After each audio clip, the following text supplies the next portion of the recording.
Okay. Just fixing a section of my airless tire. You can't buy airless mountain bike tires. The ones we do see look like science fiction, and none have ever made it to market. Yet, I was able to make these at home on my 3D printer, and here's the kicker. They don't feel that bad. Oh, this might be too compliant. Wow. They work. They absorb bumps just like a real tire, and they are totally puncture proof. They're not brake proof though, not yet. These are, after all, my first prototype, and we can solve many of these problems. So why hasn't a big company with real engineers and better materials brought an airless mountain bike tire to market? Why haven't viable designs from as far back as 2012 become available for purchase? Do Maxis and Schwalbe have a dungeon full of these people? Am I next? Well, I'd have as much to lose as they do since I am part owner of Click, a valve company. I even put them on my airless tires to stop them from rotating. But if a viable airless mountain bike tire did hit the market, I wouldn't lose sleep over it. There's more to it than just cost and performance. Road-going airless tires are totally viable. Consider this, they are more expensive and lower performing than standard tires, yet that doesn't stop people from buying them. Something like a rental bike is designed for long maintenance intervals. Downtime is lost money, so more expensive airless tires are worth it even for a performance penalty. Might the same thing be true for mountain bike tires? Well, that's why I decided to build my own to settle this once and for all. I started with some inspiration. The science fiction-like prototypes were a high bar, with one design derived from a Mars rover. I'm not a NASA engineer, but others have made airless tires at home. While most are not mountain bike tires, some get pretty close. Often, the design consists of a 3D printed core with circles or hexagons cut into it.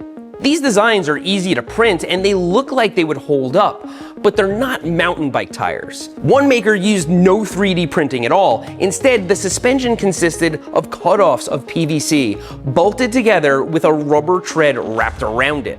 Smart, but still not what I had in mind. Then there's Outside Brendan, a friend of mine. He made a real knobby airless tire that fits a standard mountain bike wheel. It's the only one I've seen that's truly for mountain bikes. He actually mailed it to me. You can actually see it survived his testing, and this is a rear wheel. Rear wheels take a lot more abuse than front wheels. His tread is printed on TPU, which is tough and pliable, kind of like rubber. Then this orange part is foam, which you can see he sandwiched between the tread and the core. Now that core is a harder material, but here on the damaged part, you can see he used a lower infill to save weight, material, and to add some compliance. That's a word we'll be using a lot today to describe things that bend, mush, and compress. Overall, Brendan's first prototype is impressive. It works, it can't go flat, and it even looks like a normal mountain bike tire from far away. But it's still not what I had in mind. I wanted the science fiction tires they tease us with, the ones we never get to try. I wanted one of my own. This video is sponsored by Bambu Lab. They make the easiest to use 3D printers on the planet, and they're an essential part of my workflow. So I began doing what a tinkerer with a 3D printer does, printing stuff on PLA. It's surprisingly durable, and it's great for printing something quick so you can hold it in your hand, iterate on it, and make improvements. And as you can see, my PLA tire segment is only a segment of a tire. Few printers are large enough for the whole thing, and it would waste a lot of filament to print a huge hoop on each iteration. So I was happy to print these segments, and if you look at Brendan's tire, it too is made of segments. That would also solve mounting. Have a look at this airless road tire I took off a rental bike. It's just a big heavy piece of mostly solid rubber that you install by brute force. You literally stretch this over the rim and jam this bead under the lip. That could be one reason they don't make tires like this for mountain bikes. So to mount my tire, I made foot segments that lock together in a continuous ring. Each segment has screw holes and dovetails. This would give me an easy way to mount my tire segments to the wheel. And after some testing, I had a rough idea of how to build the tire, so I moved on to printing segments on real TPU. That's when I realized something was very wrong. On that first iteration, I used X's for suspension because they were easy to 3D model, but they also create triangles, the least compliant shape known to humankind. Even on TPU, it was brutally stiff. But I noticed something else. At the junctions between the links, there was a glaring oversight.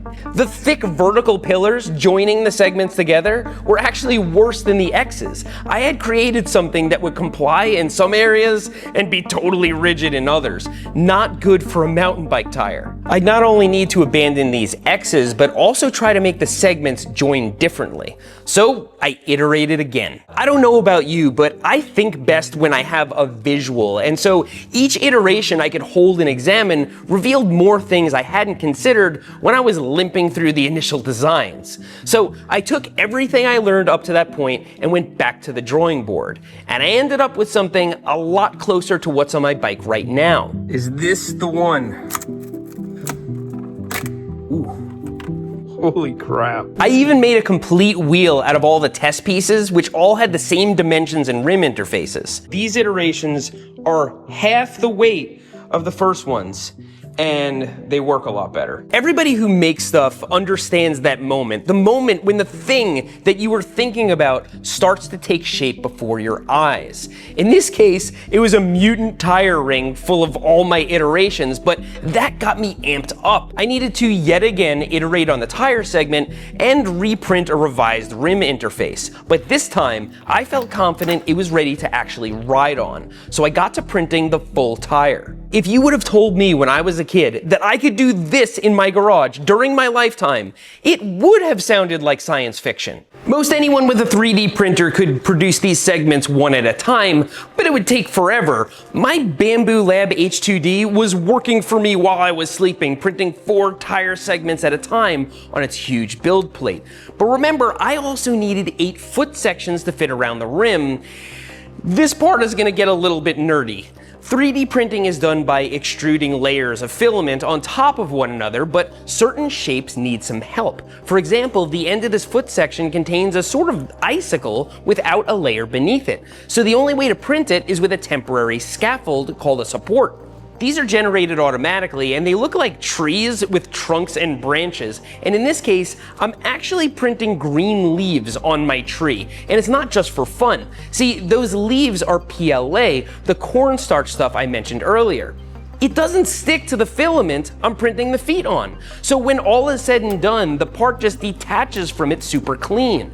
The D in H2D stands for dual nozzle, so it's locked and loaded with 2 different filaments it can quickly switch between for supports or just to print different colors. It allows my workshop to be a prototyping powerhouse. But there I was, assembling a real 3D printed airless tire made totally at home. Talk about silly, my bright green tires were finally on real 29-inch mountain bike wheels that I could install on my bike. They looked absolutely preposterous. I could have printed these on black TPU, but I leaned into the absurdity. From the very start, I wanted each segment to be all one piece for the practical purpose of quick and easy iterations. I could learn a lot more by doing real tests than spending months working on dozens of parts trying to guess where they would fail.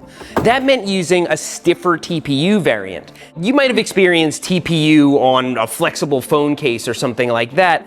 This is more similar to a skateboard wheel, so it's not tacky and cushy. But on future iterations, I could opt to use a different TPU for the knobs. And you can also see that these sections are fastened together with basic screws, no metal nuts or anything. They're easy to take back apart and effective enough for a prototype, a working prototype. So you can't see that I'm pedaling uphill here, but what I'm amazed by is how good the traction is. I'm honestly astonished. I haven't had the wheel slip yet. Let's go up this little rock.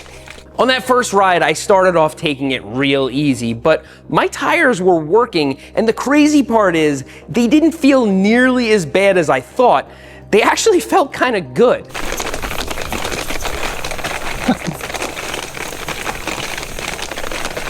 If it wasn't for the noise every time it crunches into a tire, they like don't ride half bad. Having the kind of suspension that a mountain bike does and then riding on the dirt, which can also be soft, it absorbs some shock and vibration, but I know what a mountain bike tire feels like at really high pressure, and this felt much better than that. The traction was hit or miss. Definitely worse on rocks than it was on dirt, but overall, it was better than I thought.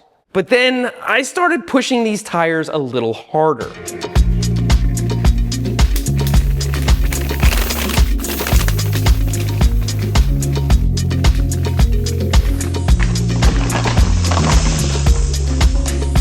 Y'all need any help? No, we're good, thank you. Okay. So the damage is isolated to one section, and for sure, it just keeps cascading. Like this one breaks, then the next one starts to break, and it's just gonna bleed over into the other tires if I don't replace this section, and I brought a spare. Morning, how are you? Good.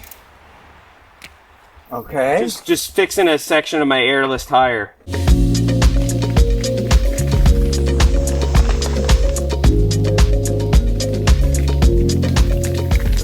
One thing I'm being super cognizant about is collecting pieces if it breaks. This is the one piece that broke off so far, and we replaced it. Do not want to leave this on the trail. It's just plastic, and that's not good. My S-spoke design had some issues, but they were exacerbated by the top screws pulling out. Something I kind of worried about before I even went for the ride, but I prepared for that possibility. There's one thing that keeps failing over and over again is these top joints. It's taken damage big time. Maybe the screws weren't long enough. When I was putting this together, I was like, I should put nuts behind those, but I wanted to keep it simple. These are all notes that I have to make for version 2. This first ride was giving me more useful information than I ever got in the workshop. I was making a mental list of all the things I would change in the next iteration.